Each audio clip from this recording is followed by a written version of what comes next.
Well, you know me, I'm Phil Heimlich, and I call this the radical middle. You can follow me on X, Facebook, Instagram, and YouTube.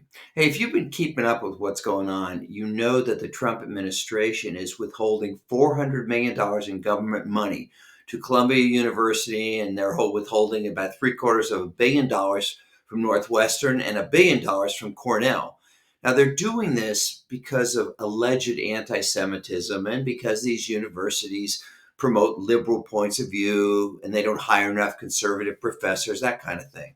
Now, the universities object to this because they say it's a violation of their academic freedom because the government is telling them what they can teach and what they can't teach.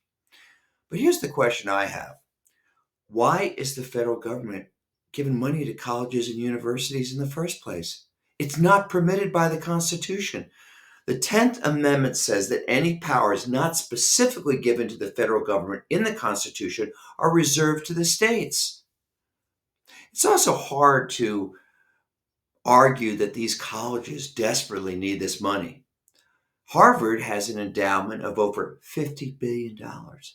Texas, the University of Texas, that is, has a $47 billion endowment, and Yale has an endowment of $41 billion. In fact, the federal government gives over $1 trillion to these colleges. Isn't it time that they picked up their own tab?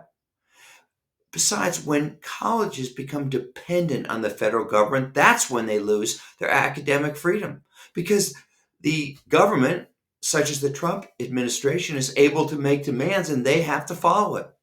Another side effect of this government funding is these colleges put all their resources into research instead of teaching. So instead of being taught by some prominent professor, you get stuck with a graduate assistant.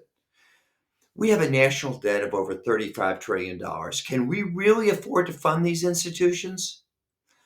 These centers of higher learning should follow the example of Hillsdale College in Michigan. Hillsdale refuses to take government money, and I say more power to them. I'm Phil Heimlich, and this is the Radical Middle.